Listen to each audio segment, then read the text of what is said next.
विंतात्मज, ना वेदाध्ययन से मुक्ति प्राप्त होती है, ना शास्त्रों के अध्ययन से। मोक्ष की प्राप्ति ज्ञान से ही होती है, किसी दूसरे उपाय से नहीं। जिस प्रकार मुक्ति के लिए जो आश्रम धर्म का अनुष्ठान कारण है, ना दर्शनों का अध्ययन कारण है, इसी प्रकार श्रोत स्मार्त कर्म भी कारण नहीं है। मात्र ज्ञान ही मोक्ष का उपाय है। गुरु का वचन ही मोक्ष देने वाला है। अन्य सब विद्याएं विडंबना मात्र हैं।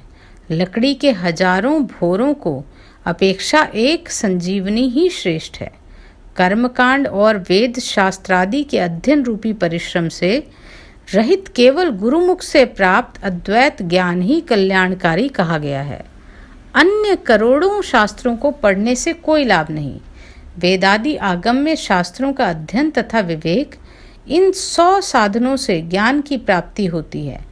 आगम्य से शब्द ब्रह्म का ज्ञान प्राप्त होता है और विवेक से पर ब्रह्म का ज्ञान प्राप्त होता है।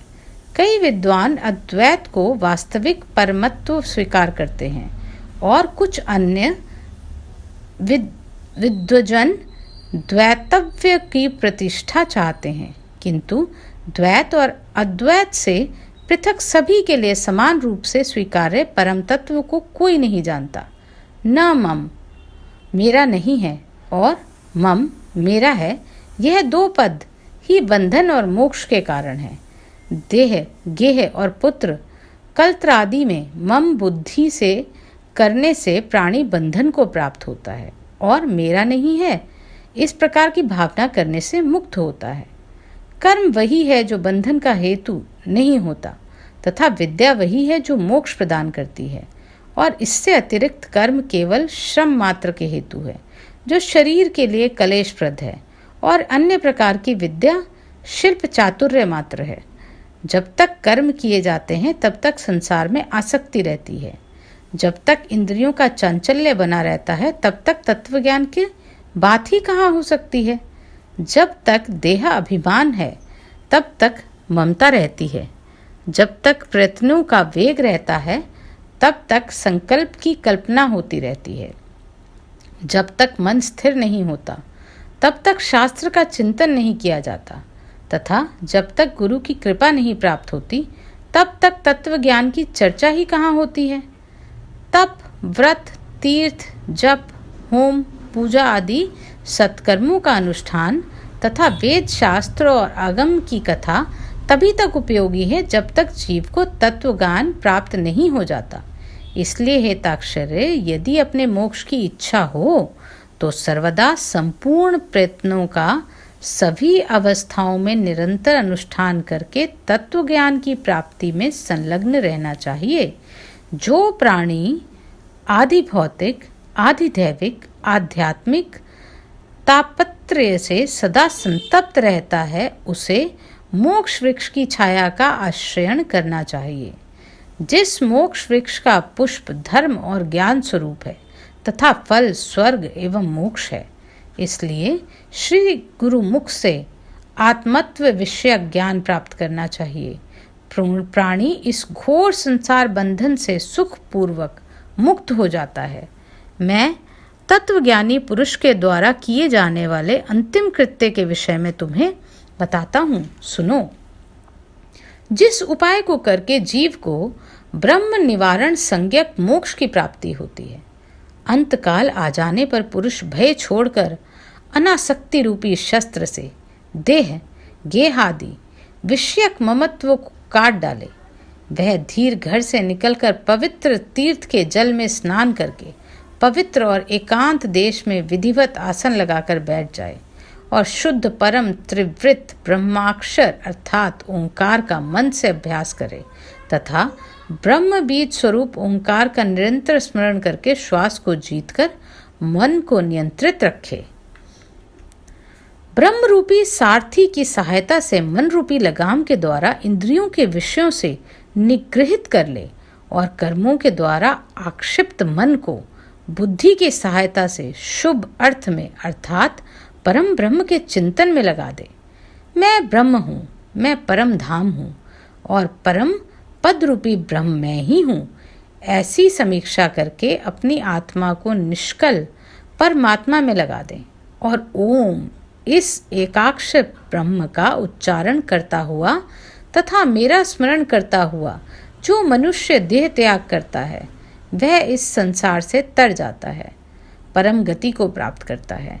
मान और मोह से रहित तथा आसक्ति उत्पन्न होने वाले दोषों को जीत लेने वाले, नित्य अध्यात्मा चिंतन करने वाले, सभी प्रकार की कामनाओं से निवृत्त प्राप्त कर लेने वाले, सुख दुखादि द्वंद्वों से मुक्त ज्ञानी पुरुष उस शाश्वत अविनाशी परम पद को प्राप्त होते हैं जो व्यक्ति राग और द्वेष रूपी मलों का अपहरण करने वाले ज्ञान रूप जलाशय और सत्य स्वरूप जल वाले मान तीर्थों में स्नान करता है वह मोक्ष प्राप्त कर लेता है। जो प्रौढ़ वैराग्य को धारण करके अन्य भावों का परित्याग कर केवल मद विषयक भावनाओं के द्वारा मेरा भजन करता है, ऐसा पूर्ण दृष्टि रखने वाला अमलांतरात्मा संत ही मोक्ष को प्राप्त करता है। तीर्थ में मृत्यु हो जाए इस उत्कंठा से उत्सुक होकर जो अपने घर का परित्याग करके तीर्थ में निवास करता है और मुक्ति क्षेत्र में मरता है वही मोक्ष प्राप्त करता है।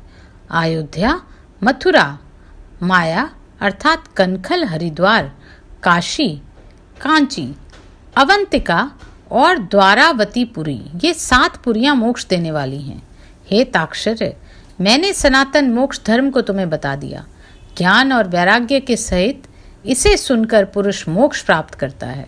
तत्वज्ञ पुरुष मोक्ष प्राप्त करते हैं, धार्मिक पुरुष स्वर्ग को प्राप्त करते हैं, पापियों की दुर्गति होती है, पशु पक्षी आदि पुनः पुनः जन्म मरण रूपी संसार में भ्रमण करते हैं। इस प्रकार सभी शास्त्रों का सारोद्वार मैंने 16 अध्यायों में कह दिया। अब और क्या सुनना चाहते हो?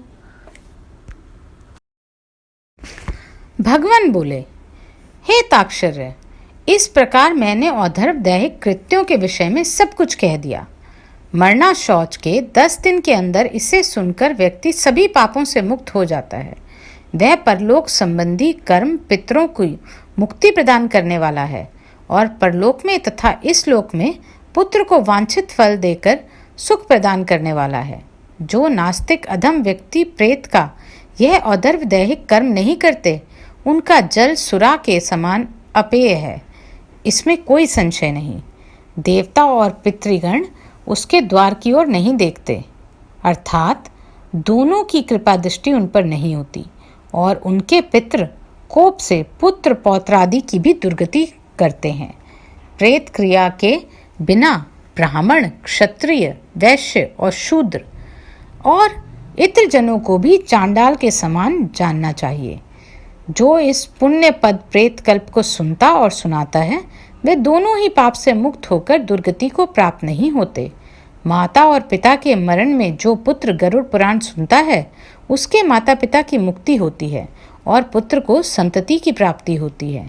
जिस पुत्र ने गरुड़ पुराण का श्रवण नहीं किया, गया श्राद्ध नहीं किया, वृषोत्सर्ग नहीं किया, मासिक तथा वार्षिक श्राद्ध नहीं किया, वह कैसे पुत्र कहा जा सकता है और ऋणत्रय से उसे कैसे मुक्ति प्राप्त हो सकती है और वह पुत्र माता पिता को तारने में कैसे समर्थ हो सकता है।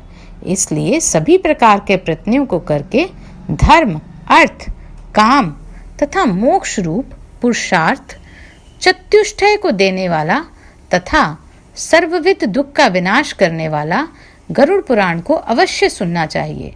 यह गरुड़ पुराण पुण्य भेद, पवित्र तथा पापनाशक है, सुनने वाले की कामनाओं को पूर्ण करने वाला है, अतः सदा ही इसे सुनना चाहिए। इस पुराण को सुनकर ब्राह्मण विद्या प्राप्त करता है और क्षत्रिय पृथ्वी प्राप्त करता है, वैश्य धनाढ्य होता है और शूद्र पातकों से शुद्ध हो जाता है।